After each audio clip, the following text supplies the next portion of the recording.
Across the Mediterranean, magnificent stone amphitheaters still echo with ancient voices, while weathered marble sculptures stand sentinel over landscapes that witnessed humanity's greatest intellectual awakening. These monuments represent far more than architectural achievement. They mark the birthplace of ideas that continue shaping our world today.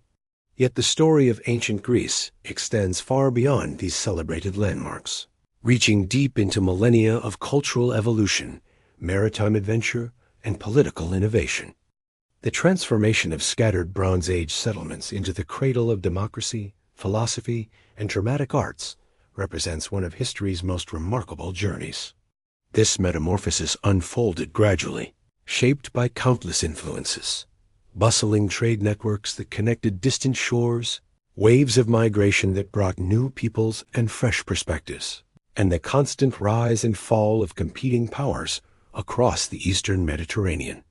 Each phase built upon the last, creating a complex tapestry of cultural exchange and innovation that would ultimately revolutionize human civilization. From the mysterious palace builders of ancient Crete to the warrior kings of mainland citadels from the shadowy centuries following, Bronze Age collapsed to the brilliant revival that gave birth to the city-state system. This narrative traces the evolution of Greek culture through its most formative periods.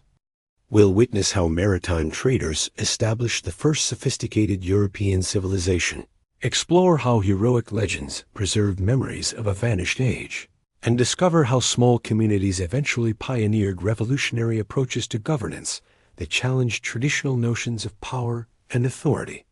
The journey begins in the azure waters surrounding Crete, where Europe's earliest advanced civilization created a world of unprecedented artistic sophistication and commercial prosperity. This is the story of how ancient Greece emerged from the crossroads of continents to become the intellectual and cultural foundation upon which Western civilization itself would be built. In the crystalline waters where three continents converge, the island of Crete became home to Europe's first great civilization. Between approximately 2700 and 1400 BCE, the Minoans established a sophisticated society that would influence the entire eastern Mediterranean through their mastery of seafaring, artistic innovation, and complex administrative systems. Their legacy, discovered beneath centuries of accumulated earth, reveals a Bronze Age world of remarkable complexity and beauty. The revelation of this lost civilization began in the early 20th century when British archaeologist Sir Arthur Evans began excavating at Knossos. What emerged from the soil defied all expectations: a sprawling architectural complex that combined royal residences with administrative centers, vast storage facilities with sacred ceremonial spaces, all connected by an intricate network of corridors that resembled the legendary labyrinth itself. Evans, drawing upon Greek mythology, christened these remarkable people after the mythical king Minos, though the actual nature of their political organization remains shrouded in mystery. Archaeological evidence reveals that Minoan civilization centered around impressive palatial complexes at Knossos, Phaistos, Mallia, and Zakros. These weren't merely royal residences, but multifunctional centers that served as economic hubs, religious sanctuaries, and administrative headquarters. Within their walls, massive clay storage vessels called pithoi held carefully inventoried surpluses of grain, olive oil, and wine, suggesting a centralized economy capable of supporting specialized craftsmen, long-distance traders, and ambitious construction projects. The strategic position of Crete proved crucial to Minoan prosperity. From their island ports, merchant vessels could reach the rich markets of Egypt, the resource-rich Levanten coast, and trading partners scattered across the Aegean islands. This commercial network brought exotic goods, precious metals, fine textiles, aromatic spices, and raw materials unavailable on Crete, while Minoan exports, particularly their distinctive pottery, reached distant shores throughout the eastern Mediterranean. Such extensive trade relationships fostered cultural exchange that enriched Minoan art with Egyptian, Near Eastern, and Cycladic influences while spreading Minoan artistic motifs across the ancient world. Perhaps no aspect of Minoan culture captures the imagination more than their extraordinary artistic achievements. Palace walls blazed with vibrant frescoes depicting scenes of remarkable dynamism and beauty. The famous bull-leaping frescoes show young athletes performing death-defying acrobatic feats over charging bulls, possibly representing religious rituals or symbolic demonstrations of human courage in the face of natural forces. Marine life provided another rich source of artistic inspiration, with octopi, dolphins, and fish adorning ceramic vessels in fluid, naturalistic designs that celebrated the island's intimate connection with the sea. Religious practices, though incompletely understood, appear to have accorded special significance to female deities and natural forces. Enigmatic figurines, sometimes called snake goddesses, depict elaborately dressed women holding serpents, their garments and postures suggesting roles in fertility cults or underworld mysteries. Mountaintop sanctuaries reveal evidence of communal worship involving animal sacrifices and votive offerings of clay figurines. The bull, prominently featured throughout Minoan iconography, clearly held profound ritual significance, possibly connected to concepts of divine power, natural cycles, or seasonal renewal. The Minoans developed sophisticated writing systems, beginning with hieroglyphic script and evolving into the more streamlined, linear hundreds of clay tablets and seals bearing these mysterious symbols have been recovered from palace archives, primarily recording economic transactions, inventory lists, and administrative details. Unfortunately, Linear A remains undeciphered, creating a linguistic barrier that prevents deeper understanding of Minoan political structures, legal systems, and religious beliefs. The existence of such extensive record-keeping systems, however, clearly indicates a highly organized society capable of coordinating complex economic activities, managing large-scale building projects, and maintaining far-reaching trade relationships. Around 1628 BCE, the volcanic island of Thera erupted with catastrophic force, sending ash clouds across the eastern Mediterranean and possibly triggering devastating tsunamis. While scholars debate the precise impact of this natural disaster on Minoan civilization, archaeological evidence suggests that palace life continued for several decades afterward, though perhaps in weakened circumstances. Earthquakes may have compounded the damage, requiring extensive rebuilding efforts that strained resources and destabilized political structures. Between 1500 and 1450 BCE, a series of destructive events, weather fires, invasions, internal conflicts, or some combination of these factors, devastated most Minoan palaces. Only Knossos survived, though it showed clear signs of Mycenaean influence from mainland Greece. Clay tablets from this final period were written in Linear B, the writing system of the Mycenaeans, indicating that mainland Greeks had either absorbed or supplanted the Minoan elite, incorporating elements of Cretan culture into their own evolving civilization. By approximately 1400 BCE, Minoan civilization had largely yielded to Mycenaean dominance on Crete, yet their achievements left an indelible mark on the Greek world. Their palatial architectural principles influenced later Mycenaean centers. Their established trade networks continued bridging the Aegean and Near East, and their artistic motifs, particularly vibrant marine designs, shaped pottery styles across the Greek mainland. Even their legendary labyrinths and bull-centered rituals found new life in later Greek myths, including the famous story of the Minotaur that would captivate audiences for millennia to come. While Minoan culture flourished on Crete, a parallel but distinctly different civilization was emerging on the Greek mainland. Around 1600 BCE, the Mycenaeans began constructing fortified palace complexes atop strategic hilltops throughout regions like the Peloponnese and Boeotia. Named after their most iconic site at Mycenae, these mainland Greeks created a warrior culture that left behind legendary artifacts and architectural marvels that impressed both contemporaries and later historians, ultimately providing the historical foundation for Homer's epic tales. The Mycenaean world centered around heavily fortified citadels at Mycenae, Tiryns, Pylos, and Thebes, each ruling over surrounding territories through a combination of military power and administrative efficiency.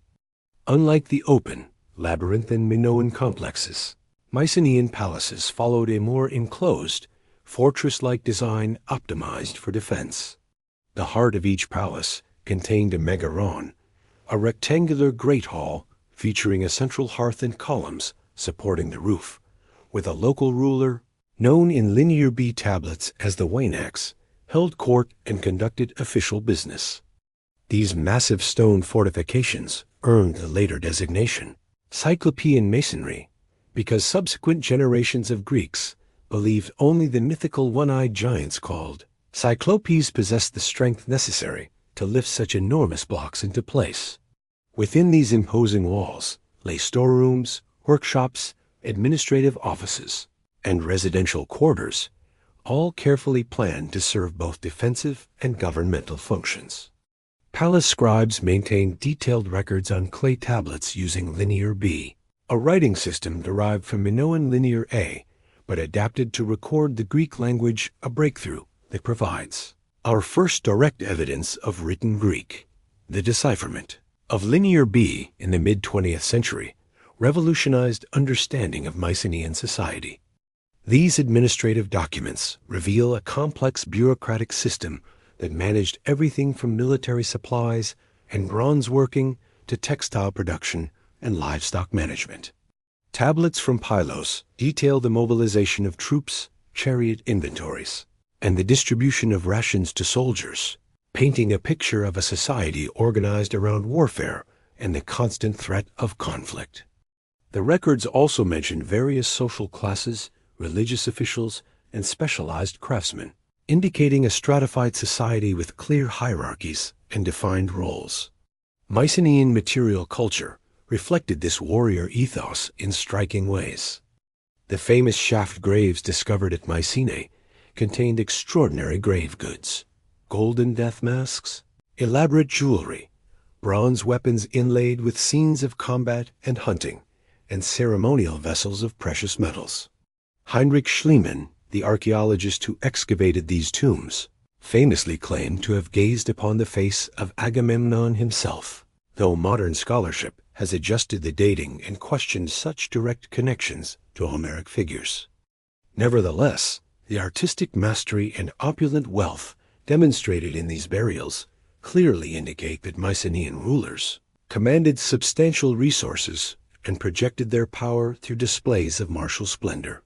Trade relationships extended far beyond the Aegean, with Mycenaean pottery reaching Cyprus, the Levanten coast, and possibly Egypt, while imported goods included precious metals, ivory, exotic materials, and luxury items from across the eastern Mediterranean. In artistic expression, the Mycenaeans borrowed certain Minoan themes, but adapted them to reflect their own cultural values and preferences. Palace frescoes typically showed processions of warriors, hunting scenes, and displays of military equipment rather than the peaceful natural scenes favored by Minoan artists. Elaborate chariots, documented both in artistic representations and administrative records, served as symbols of elite status and military prowess.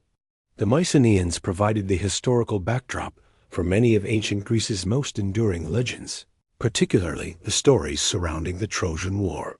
According to traditional accounts, a coalition of Mycenaean kings launched a great expedition to besiege Troy, a wealthy city controlling vital trade routes near the entrance to the Black Sea.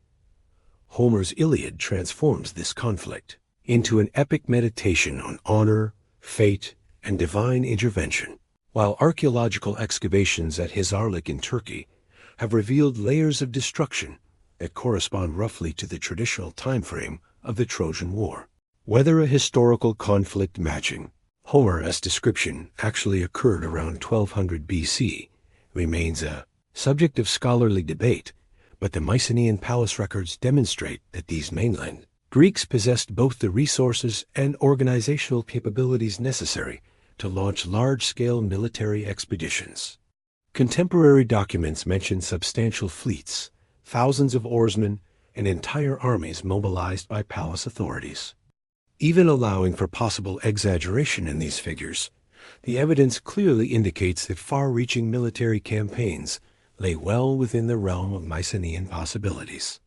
Around 1200 BCE, catastrophic upheaval swept across the eastern Mediterranean in what historians call the Bronze Age collapse. The Hittite Empire vanished. Egyptian records describe raids by mysterious sea peoples, and Mycenaean palaces suffered repeated destruction. This widespread disruption marked the end of palace-centered civilization in Greece, the disappearance of linear B writing, and the onset of widespread social fragmentation. Some palaces burned to the ground, others were gradually abandoned, and complex administrative systems simply ceased to function. Multiple theories attempt to explain this civilizational collapse. Some scholars propose internal revolts against palace elites, while others blame invasions by migrating peoples moving through the Balkans or arriving by sea. Climate change, earthquakes, or economic crisis may have contributed to the breakdown. The causes likely varied from region to region, but by 1100 BCE, the grand Mycenaean centers had either disappeared entirely or been reduced to shadows of their former glory, and the intricate trade networks that had sustained Bronze Age prosperity lay in ruins. Despite the fall of their palaces, the Mycenaean legacy endured through oral tradition. Stories of heroic kings, golden treasures, and mighty fortified cities continued to circulate during the subsequent Dark Ages, eventually coalescing into the epic cycles that would form the foundation of Homer's Iliad and Odyssey. These preserved memories of a heroic past shaped Greek identity for centuries to come, while archaeological remains like the Lion Gate at Mycenae and the Cyclopean walls of Tiryns served as visible reminders of ancestral greatness that later Greeks would struggle to match or understand. Following the collapse of Mycenaean palace civilization around 1100 BCE, Greece entered a period of reduced complexity, traditionally termed the Greek Dark Ages. While this designation can be misleading, suggesting a complete absence of cultural activity, archaeological evidence does indicate significant changes in population density, architectural ambition, and long-distance trade relationships. The elaborate bureaucratic systems that had characterized palace economies disappeared, replaced by smaller-scale, locally organized communities that operated without centralized administrative structures. The disappearance of the palaces brought an end to linear B literacy, as the complex writing system had served primarily bureaucratic functions requiring educated scribes and institutional support. Without centralized authorities to maintain educational systems, written communication largely ceased throughout the Greek world. Material culture also simplified considerably during this period. Pottery styles, commonly labeled proto-geometric and geometric, featured much simpler decorative schemes than the elaborate figured scenes that had adorned Mycenaean and Minoan vessels. Burial goods became notably more modest, reflecting reduced access to luxury imports and prestigious materials. Political organization shifted toward kinship-based structures, with extended families and clan groups forming the basic units of social organization. Local chieftains may have emerged in some areas, but they lacked the extensive territorial control and administrative capabilities of the former palace rulers. Large-scale fortification projects ceased, and monumental architecture virtually disappeared from the archaeological record. Communities focused on agricultural subsistence and local exchange rather than the far-reaching commercial networks that had characterized the late Bronze Age. References to Dorian invasions from the north appear in later Greek historical traditions, but the extent to which actual migrations contributed to the Bronze Age collapse remains uncertain. Whether population movements significantly influenced the transformation or occurred afterward, the Greek world had clearly been restructured into scattered agricultural communities that preserved only fragmentary memories of their Bronze Age heritage. During these quieter centuries, oral tradition played a crucial role in cultural preservation. Professional bards known as aoidoi composed and performed epic narratives celebrating past heroes and legendary exploits. These storytellers maintained living connections to Mycenaean memories, recounting tales of warrior kings, palace splendor, and great sieges through generations of oral transmission. While specific details undoubtedly changed through repeated retellings, the essential idea of a heroic age persisted, eventually coalescing into the epic cycles attributed to Homer. Social structures during the Dark Ages likely centered on kinship networks and ancestral veneration. Communities began establishing territorial boundaries and developing local customs, while simple shrines may have served as focal points for hero worship and family cults. The spread of ironworking technology provided stronger and more accessible tools and weapons than bronze, helping communities adapt to agricultural challenges and occasional territorial conflicts with neighboring groups. By the late 9th and early 8th centuries BCE, signs of cultural revival began emerging across the Greek world. Pottery styles showed increased elaboration, featuring complex geometric patterns of meanders, spirals, and zigzag designs that demonstrated renewed artistic ambition. Archaeological sites reveal slight increases in grave goods, suggesting modest returns to prosperity and renewed access to prestige items through reviving trade connections. One of the most significant developments during this transitional period was the adoption and modification of the Phoenician alphabet. Unlike the syllabic linear B system that had served primarily administrative functions, alphabetic writing offered much greater flexibility and accessibility. By around 800 BCE, Greeks were using their adapted alphabet for simple inscriptions on pottery and stone monuments, marking the beginning of a new phase of literacy that would eventually support the flourishing of literature, philosophy, and historical writing. As scattered villages evolved into more substantial settlements, leadership structures became increasingly sophisticated. Communities situated on defensible hilltops or strategically positioned harbors could expand their influence over surrounding territories. The social and political foundations were gradually being established for the emergence of the polis, the city-state system, characterized by self-governance, public participation, and structured legal institutions. The so-called Dark Ages actually served as a crucial bridge between the palace-centered Bronze Age world and the dynamic city-states that would reshape Mediterranean civilization. The break from centralized autocratic rule allowed smaller communities to experiment with alternative forms of governance. Oral epic traditions preserved heroic memories that would unite later generations through shared mythological narratives. The gradual spread of iron technology and the reintroduction of writing created essential tools for the cultural renaissance that lay ahead. These transitional centuries, though sometimes overlooked in popular accounts of Greek history, represent a foundational period during which the essential character of later Greek civilization took shape. The independence and self-reliance fostered during the Dark Ages would prove crucial when the Archaic period dawned, bringing with it the revolutionary political innovations and cultural achievements that would establish Greece as the fountainhead of Western intellectual and artistic tradition. Around 800 BCE, Greek society began experiencing a remarkable transformation that launched what scholars call the Archaic period, extending roughly from 800 to 500 BCE.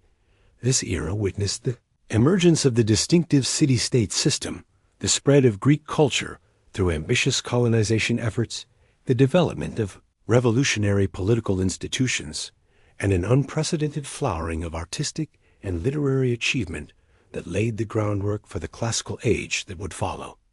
The defining feature of this period was the evolution of the polis autonomous communities, centered on urban cores with surrounding agricultural territories. Each polis developed its own governing institutions, religious festivals, legal codes, and military forces, cultivating intense local patriotism and distinctive cultural identities. The physical heart of each city-state typically featured an agora, serving as both marketplace and assembly area, while a fortified Acropolis provided religious and defensive functions through its temples and strategic elevation. Political development during the Archaic period reflected ongoing tensions between traditional aristocratic families and emerging social groups seeking greater participation in governance. Initially, wealthy clans dominated most city-states, rotating offices among themselves and restricting political participation to those claiming noble ancestry. However, pressure mounted as non-aristocratic citizens, whether prosperous farmers, successful merchants, or skilled craftsmen, demanded expanded rights and representation in decision-making processes. Economic transformation accompanied political change. Agricultural productivity increased, possibly aided by improved iron tools and farming techniques, while reviving Mediterranean trade networks created new opportunities for commercial prosperity. Greek pottery, distinguished by increasingly sophisticated geometric and later figurative designs, became highly sought after throughout the region. In exchange, Greeks imported raw materials including metals, timber, and luxury goods from Egypt, Phoenicia, and Black Sea coastal regions. Population growth and commercial opportunities spurred an extraordinary wave of colonization between the 8th and 6th centuries BCE. Greek city-states dispatched organized groups of settlers to establish new palaeas throughout the Mediterranean and Black Sea regions. Notable colonial foundations arose in southern Italy and Sicily, collectively called Magna Graecia, along Thracian coastlines, around Black Sea ports, and westward as far as modern Marseille. Each colonizing city typically appointed an oikist to guide settlers who carried sacred fire from their metropolis to kindle new civic hearths in distant lands. These far-flung colonial establishments maintained cultural and religious connections with their mother cities, while developing independent identities adapted to local conditions. The colonization movement spread Greek language, customs, religious practices, and political concepts across vast distances, while exposing colonists to diverse foreign cultures that enriched and modified traditional Greek perspectives. As city-states grew more complex and prosperous, political struggles intensified between established aristocratic families and ambitious challengers.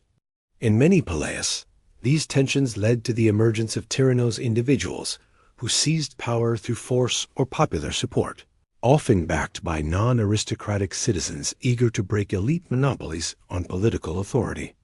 While modern usage associates tyranny with oppressive dictatorship, many archaic Greek tyrants actually promoted civic welfare through public building projects, religious festivals, and policies that enhanced communal prosperity and pride. Corinth under Cypselus in the mid-7th century BCE exemplifies successful tyrannical rule. His regime promoted commercial expansion, constructed impressive public works, and improved harbor facilities that enhanced the city's strategic position, controlling shipping routes across the narrow isthmus. Such tyrants often sponsored cultural activities and religious ceremonies that strengthened civic identity while challenging traditional aristocratic privileges. Athens provides a particularly well-documented example of archaic political evolution. By the late 7th century BCE, the city was governed by archons drawn from noble families, but disputes among elite clans and economic hardships affecting smaller farmers created mounting social tensions. Draco's law code in the 620s BCE established written legal standards, though its severity became legendary. Solon's reforms in 594 BCE proved more constructive, canceling debts that had enslaved Athenian citizens, restructuring political participation based on property classifications rather than birth, and expanding assembly attendance to include broader segments of the free male population. While Solon's system fell short of full democracy, it allowed greater numbers of citizens to participate in governance while attempting to balance aristocratic privileges against merchant class aspirations. Eventually, Pisistratus established a tyranny in Athens, but his rule promoted cultural festivals like the Panathenaea, and sponsored temple construction that strengthened communal bonds across social divisions. Sparta pursued a dramatically different path. Early Spartan conquests in neighboring Messenia created a large population of Helot state-owned serfs whose labor supported Spartan citizens. To maintain control over this potentially rebellious subject population, Sparta developed a highly militarized social system attributed to the legendary lawgiver Lycurgus. Spartan boys entered rigorous state education, called the agoge, emphasizing group discipline, physical conditioning, and military training. Politically, Sparta maintained two hereditary kings balanced by a council of elders and ephors who shared governmental authority. This unique system created formidable land forces while fostering remarkable social cohesion among Spartan citizens, though it limited commercial development and colonial expansion compared to other Greek city-states. Spartan society prioritized military solidarity over individual freedom, producing warriors renowned throughout Greece for their discipline and effectiveness in battle. The Archaic period also witnessed extraordinary cultural creativity. The Homeric epics Iliad and Odyssey were likely committed to writing during the 8th or 7th centuries BCE, preserving centuries of oral tradition in recognized literary forms. Hesiod composed theogony and works and days, providing systematic accounts of divine genealogies, while offering practical and moral guidance for agricultural communities. Lyric poetry flourished across various Greek regions, with performers like Sappho on Lesbos exploring personal emotions, while Alcaeus and others addressed political themes and civic concerns through musical verse. Visual arts advanced dramatically during this period. Potters progressed from geometric motifs toward increasingly sophisticated figural representations.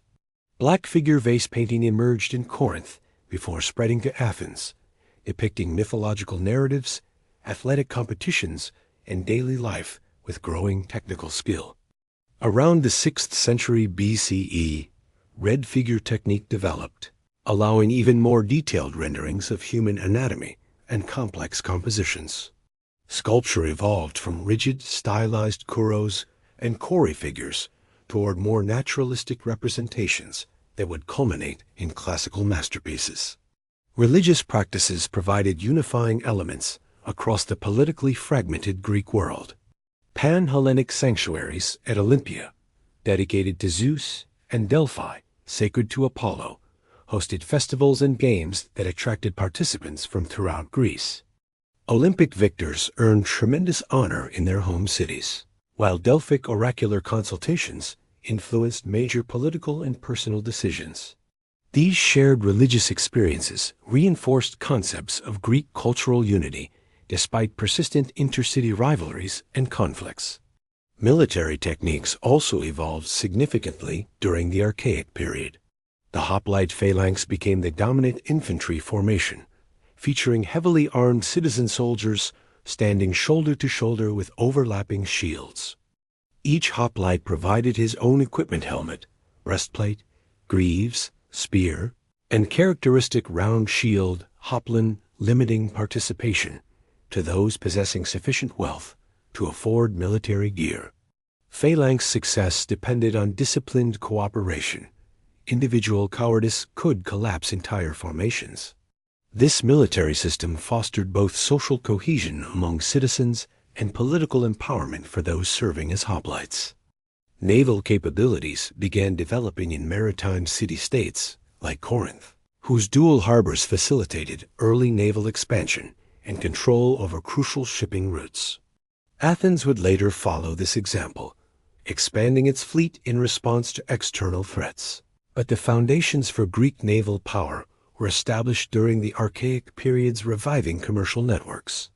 By 500 BCE, numerous poleis had achieved stable governmental arrangements that would define Greek civilization for centuries.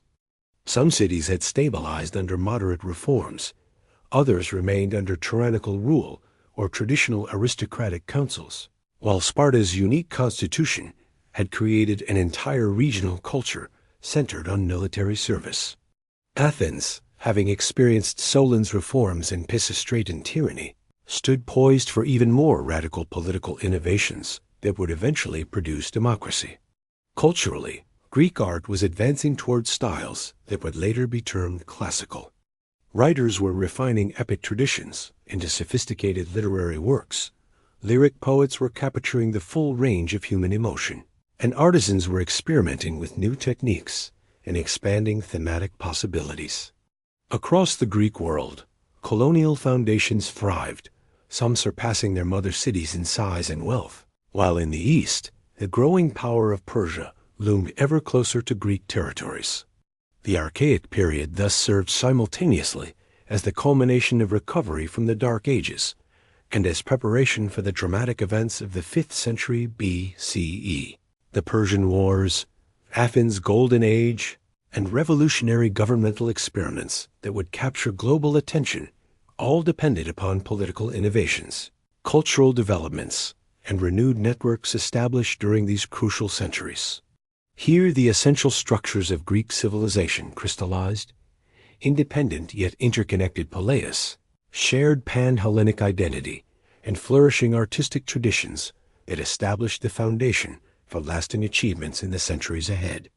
When the dust settled after Athens' crushing defeat in the Peloponnesian conflict, Sparta found itself wielding unprecedented influence across the Greek landscape. Yet this supremacy would prove as fragile as morning frost. The 4th century BC unfolded as a tapestry of shifting loyalties and unexpected reversals, where yesterday's victors became tomorrow's vanquished, and power flowed like quicksilver from one polis to another. Sparta's triumph had come at enormous cost. The rigid social machinery that had forged their legendary warriors now struggled under the weight of imperial responsibilities. Their citizen soldiers, bred for battlefield excellence, proved ill-equipped for the delicate art of governing distant territories. The installation of oligarchic puppet regimes in defeated cities, including the notorious 30 Tyrants, who briefly terrorized Athens, generated waves of resentment that rippled across the Hellenic world. The Spartan system of Harmost's military governors, backed by garrison forces, drained the city-state's resources while curtailing local freedoms. These heavy-handed measures ignited smoldering tensions, particularly in the Ionian cities that had historically fallen within Persia's sphere of influence.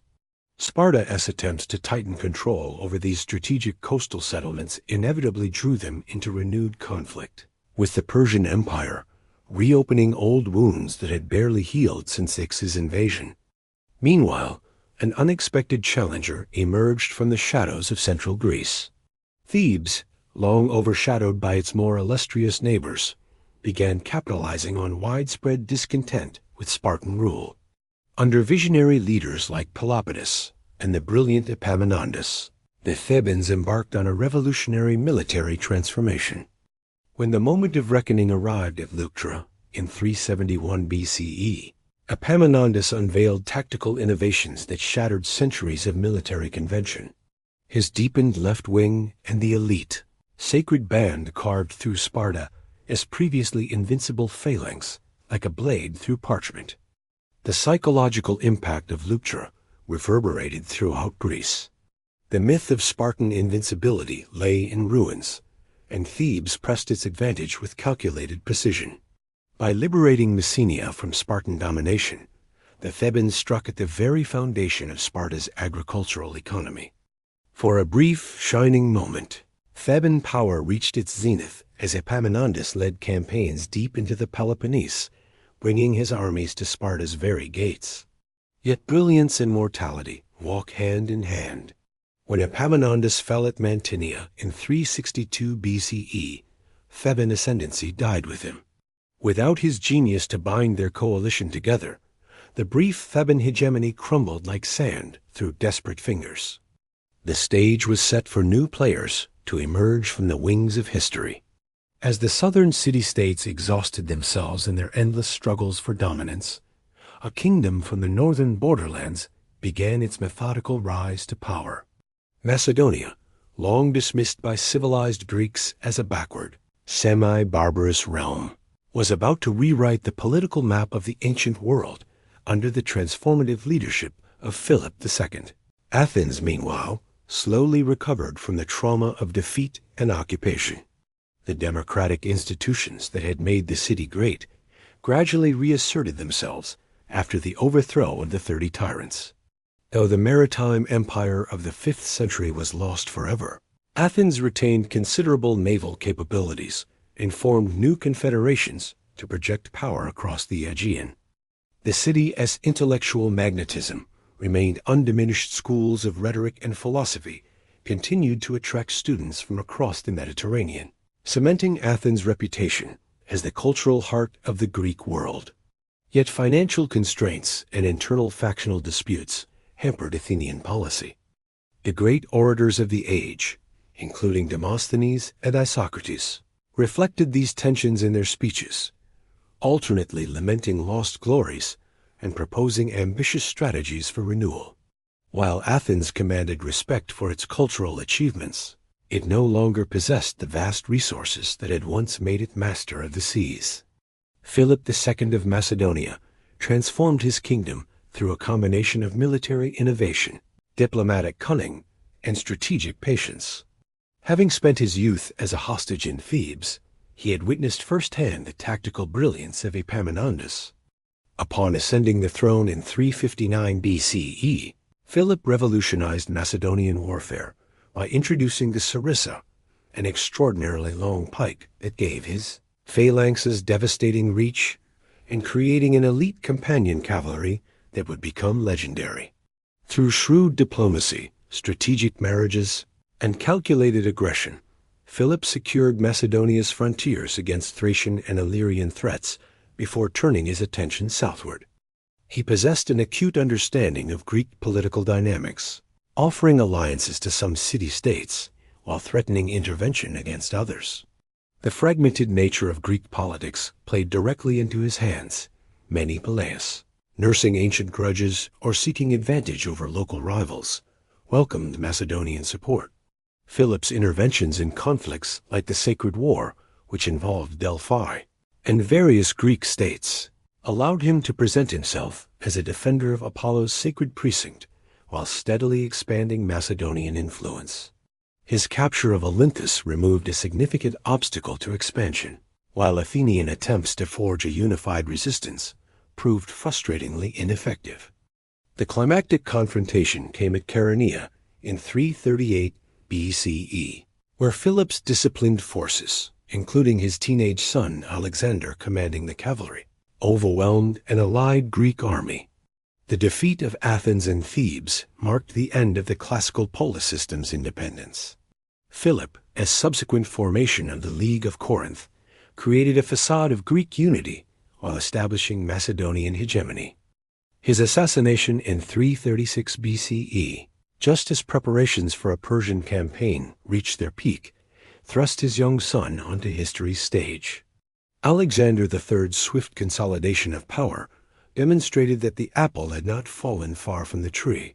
His brutal destruction of rebellious Thebes in 335 BCE served as a harsh reminder to other Greek cities of the price of defiance. By 334 BCE, Alexander was ready to launch the expedition that would carry Greek arms and culture to the ends of the known world, forever altering the trajectory of ancient civilization. In the spring of 334 BCE, a 22-year-old king stood on the shores of the Hellespont, gazing eastward toward the vast expanse of the Persian Empire.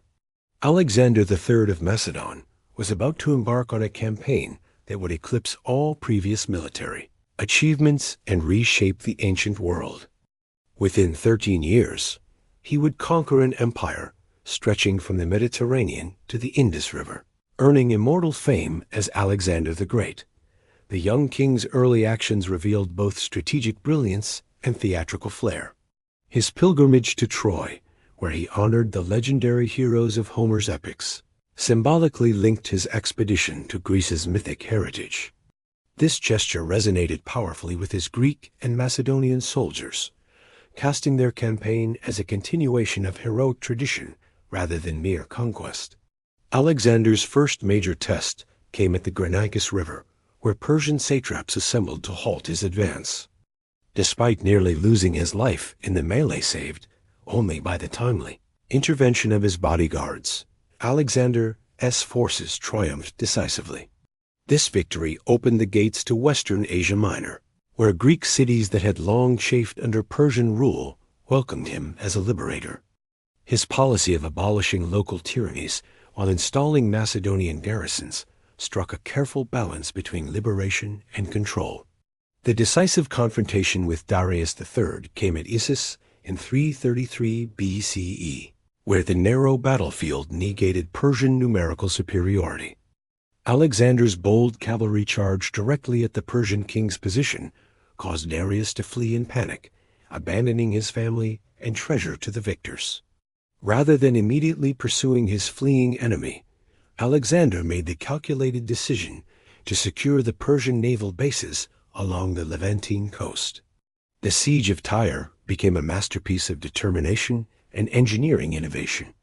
When the island fortress resisted for 7 months, Alexander constructed a causeway across the harbor, driving siege engines forward under withering fire.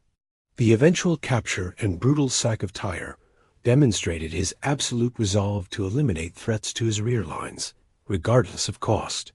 Egypt welcomed Alexander as a deliverer from Persian oppression. The priests of Memphis recognized him as legitimate pharaoh, while his mysterious consultation with the oracle at Siwa Oasis allegedly confirmed his divine parentage. Whether this represented genuine religious conviction or calculated propaganda remains debatable, but it certainly enhanced his prestige among both Macedonian troops and conquered peoples. The founding of Alexandria at the Nile Delta exemplified Alexander's vision of cultural fusion. This strategically positioned metropolis would become a beacon of Hellenistic civilization, its famous library and museum attracting scholars from across the Mediterranean world long after its founder's death. The climactic battle at Gaugamela in 331 BCE sealed the fate of the Persian Empire. Despite facing overwhelming odds and exotic war chariots, Alexander's tactical genius and his soldiers' discipline shattered Darius's forces. The subsequent capture of Babylon, Susa, and Persepolis marked the symbolic end of Achaemenid power. The burning of Persepolis, whether revenge for Persian destruction of Athens or a drunken accident, became one of history's most debated moments. As Alexander pressed deeper into the Iranian plateau, his policies grew increasingly controversial among his Macedonian followers. His adoption of Persian court ceremonies, recruitment of Persian soldiers, and marriages to local nobility alarmed traditionalists who viewed these measures as betrayals of Greek and Macedonian values. The execution of Philotas and the subsequent murder of Parmenion revealed the dangerous tensions within Alexander's inner circle. The eastern campaigns in Bactria and Sogdiana tested both Alexander's strategic acumen and his soldiers' endurance. Guerrilla warfare in harsh terrain prolonged resistance, but Alexander's forces adapted, establishing garrisons and forging alliances through diplomatic marriages. His own union with Roxana of Bactria symbolized his policy of cultural integration. The invasion of India marked both the pinnacle and the end of Alexander's eastward expansion. His victory over King Porus at the Hydaspes River showcased his tactical brilliance against war elephants and monsoon conditions. However, his troops' refusal to advance further into the Ganges plain forced the first retreat of his career. The harrowing journey through the Gedrosian desert cost thousands of lives, stark testimony to the expedition's toll. Alexander's death in Babylon in 323 BCE, at merely 32 years of age, remains shrouded in mystery. Whether fever, wounds, exhaustion, or poison claimed history's greatest conqueror, his passing unleashed immediate chaos. With no adult heir and no clear succession plan, his generals, the Diadochi, began carving up the empire before his body was cold. Alexander's death in 323 BCE marked not an ending, but a metamorphosis. His vast empire, held together by personal charisma and military genius, fragmented into competing kingdoms ruled by his former generals. Yet from this political dissolution emerged something unprecedented, a cosmopolitan civilization where Greek culture mingled with Egyptian, Persian, and Eastern traditions to create the vibrant tapestry we call the Hellenistic world. The wars of succession among the Diadochi raged for decades, reshaping the political landscape of the ancient world. From this crucible emerged three major dynasties: the Ptolemies in Egypt, who styled themselves as pharaohs while maintaining Greek administrative systems; the Seleucids in Asia, controlling a sprawling empire from Asia Minor to Central Asia; and the Antigonids in Macedonia, dominating the Greek heartland. Smaller but significant realms included Pergamon under the Attalids and the Greco-Bactrian kingdoms that would eventually extend into India. These Hellenistic monarchies represented a dramatic departure from the city-state politics that had defined classical Greece. Powerful standing armies, exotic war elephants, and sophisticated siege technologies enabled these kingdoms to project power across vast distances. The old Peleus, though still nominally independent, found themselves increasingly subordinated to royal authority and dynastic ambitions. Greek language became the lingua franca of administration, commerce, and intellectual discourse across this expanded world. Local elites throughout the former Persian Empire adopted Greek customs and education to advance their careers, while Greek settlers established communities from the Black Sea to the Hindu Kush. This cultural diffusion created a unique synthesis neither purely Greek nor entirely foreign, but something entirely new. The great cities of the Hellenistic world embodied this cultural fusion most dramatically. Alexandria in Egypt became a glittering metropolis featuring Greek-style agoras and theaters alongside Egyptian temples and Persian-influenced palaces. Antioch in Syria rivaled Alexandria as a center of learning and commerce, while Pergamon developed into a magnificent royal capital adorned with monuments celebrating both Greek heroic traditions and Anatolian local customs. Scientific and philosophical inquiry flourished under royal patronage. The Library and Museum of Alexandria attracted the greatest minds of the age. Euclid systematized geometry in his Elements. Archimedes of Syracuse revolutionized physics and engineering. Eratosthenes calculated Earth's circumference with remarkable accuracy. And countless other scholars advanced human knowledge in astronomy, medicine, geography, and mathematics. Philosophy evolved to meet the needs of individuals navigating this complex cosmopolitan world. Stoicism, founded by Zeno of Citium, taught alignment with rational natural law and emotional self-control. Epicureanism advocated withdrawal from political turmoil to pursue genuine pleasure defined as freedom from anxiety. Skepticism questioned the possibility of certain knowledge, while cynicism rejected social conventions entirely. These schools offered practical wisdom for life in sprawling monarchies, where individuals felt disconnected from political power. Hellenistic art displayed remarkable innovation and emotional depth. Sculptors moved beyond classical idealization to explore raw human emotion and dramatic movement.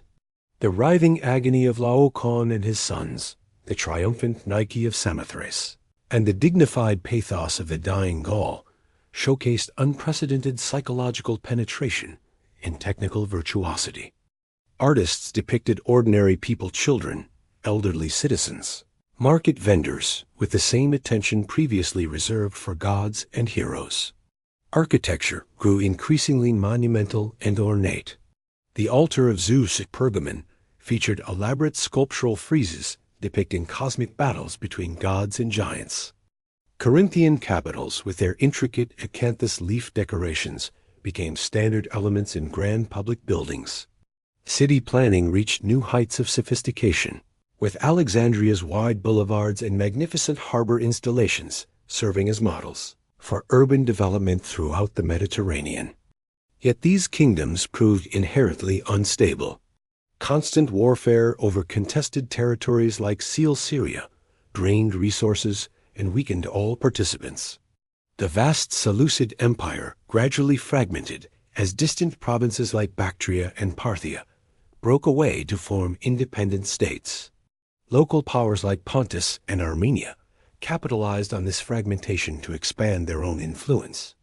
Meanwhile, a new force was rising in the western Mediterranean. Rome, initially focused on conflicts with Carthage and Italian neighbors, gradually turned its attention eastward. The Hellenistic kingdom's habit of seeking Roman support against their rivals proved ultimately self-destructive, providing Rome with pretexts for intervention that eventually led to domination.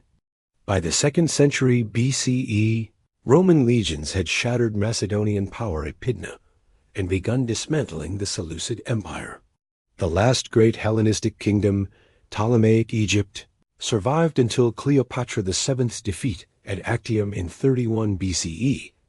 Yet even as Rome conquered the Hellenistic world politically, Greek culture conquered Rome intellectually and artistically. The Hellenistic period's greatest achievement was perhaps its creation of a truly international civilization.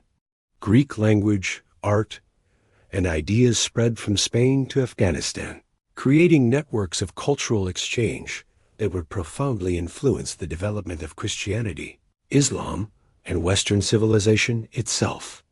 Though the political independence of the Greek world had ended, its cultural influence was just beginning its most expansive phase. By the 2nd century BCE, the Mediterranean world stood poised for transformation. Rome, having emerged victorious from its death struggle with Carthage, now cast its gaze eastward toward the fractured Hellenistic kingdoms. The Greek world, divided by centuries of internecine warfare and dynastic rivalry, presented an irresistible opportunity for Roman expansion. What followed was not conquest in the traditional sense, but a gradual absorption that would forever alter the political landscape of the ancient world. Rome's initial involvement in Greek affairs appeared almost accidental. During the Second Punic War, when Hannibal threatened Rome's very existence, Philip V of Macedon had made the fatal error of allying with Carthage. This decision would haunt Macedonia for generations. After Hannibal's defeat, Roman attention turned northward, and the First Macedonian War, 214 to 205 BCE, demonstrated Rome's willingness to project power beyond Italian shores. The Second Macedonian War proved far more decisive. Roman propaganda skillfully portrayed the conflict as a liberation of Greek cities from Macedonian oppression. When Roman legions crushed Philip V at Cynocephalae in 197 BCE, the victor Flaminianus theatrically proclaimed Greek freedom at the Isthmian Games. Yet this freedom came with Roman oversight, a supervision that would gradually tighten into direct control. Sparta, once the terror of Greece, had long since faded into insignificance. Its rigid social system had proved unable to adapt to changing times, and by the Hellenistic period, it posed little threat to anyone. The real challenges to Roman expansion came from the great Hellenistic monarchies, the Seleucids in Asia, and eventually the Ptolemies in Egypt. When Antiochus III of the Seleucid Empire attempted to reassert influence in Greece, he discovered that Roman patience had limits. The battles of Thermopylae, 191 BCE, and Magnesia, 190 BCE, demonstrated the superiority of Roman military organization over Hellenistic armies, no matter how numerous or exotic. The Seleucid defeat opened Asia Minor to Roman-friendly states like Pergamon, accelerating the fragmentation of Alexander's former empire. Macedonia's final bid for independence under King Perseus triggered the Third Macedonian War, 171 to 168 BCE. The Battle of Pydna in 168 BCE showcased Roman military evolution. The flexible manipular system proved devastatingly effective against traditional Macedonian phalanxes. Perseus's defeat marked the end of Macedonian independence. Rome divided the kingdom into 4 puppet republics, systematically destroying its capacity for unified resistance. The fate of Corinth in 146 BC symbolized the brutal reality behind Roman liberation. When this ancient commercial hub dared to resist Roman authority, Lucius Mummius ordered its complete destruction. The city was razed, its population killed or enslaved, and its artistic treasures carted off to Rome. This savage example, occurring in the same year as Carthage's annihilation, sent an unmistakable message to any Greeks contemplating resistance. Athens, though shorn of political power, retained its prestige as an intellectual center. The city's philosophical schools continued to attract Roman elites, who came to study rhetoric and philosophy. However, even Athens learned the cost of opposing Rome when Sulla sacked portions of the city in 86 BCE during the Mithridatic Wars. The message was clear. Cultural achievement provided no immunity from Roman wrath. The last great Hellenistic kingdom proved the most tenacious. Ptolemaic Egypt, protected by geography and immense wealth, managed to survive longer than its counterparts through skillful diplomacy and occasional military intervention. The dynasty's final representative, Cleopatra VII, nearly succeeded in preserving Egyptian independence through her relationships with Julius Caesar and Mark Antony. Her defeat at the Battle of Actium in 31 BCE by Octavian, the future Emperor Augustus, marked the formal end of the Hellenistic age. Yet Rome's conquest of Greece proved paradoxical. While Roman armies triumphed on every battlefield, Greek culture conquered its conquerors. Wealthy Romans developed an insatiable appetite for Greek art, philosophy, and literature. Greek tutors became essential fixtures in aristocratic households, while Roman poets consciously modeled their works on Greek originals. Horace's famous observation that captive Greece took captive her savage conqueror captured this cultural reversal perfectly. Greek language retained its dominance in the Eastern Mediterranean, serving as the medium of administration, commerce, and intellectual discourse. Many Greek cities preserved their traditional institutions, gymnasia, theaters, festivals now operating under Roman supervision rather than local autonomy. The Eastern Roman Empire, later known as Byzantium, would continue Greek cultural traditions long after the Western Empire's collapse. The transformation was not merely cultural, but also architectural and artistic. Roman builders adopted Greek architectural orders Doric, Ionic, and especially Corinthian, spreading them throughout their empire. Hellenistic sculptural styles influenced Roman art, while Greek dramatic forms evolved into Roman comedy and tragedy. Latin literature, from Plautus to Virgil, bore unmistakable Greek influences. By the 1st century BCE, the political independence that had defined Greek civilization for centuries had vanished. No longer could city-states wage their petty wars or great monarchies contest for supremacy. Instead, Greeks found themselves subjects of a vast empire that paradoxically valued and preserved much of what it had conquered. Roman roads and infrastructure facilitated trade and cultural exchange, creating a more unified Mediterranean world than had ever existed before. This political unification under Roman rule had profound long-term consequences. The relative peace imposed by Roman hegemony, the famous Pax Romana, allowed Greek intellectual traditions to flourish in new contexts. Greek philosophical schools influenced Roman law and governance, while Greek scientific and mathematical knowledge continued to advance under imperial patronage.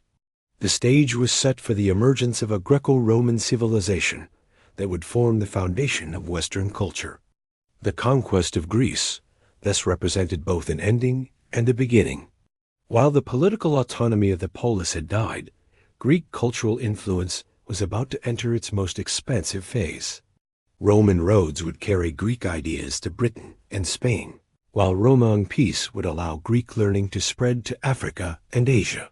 The synthesis of Greek intellectual achievement with Roman organizational genius would create a civilization that would endure for more than a millennium, shaping the development of Christianity, Islam, and the modern Western world.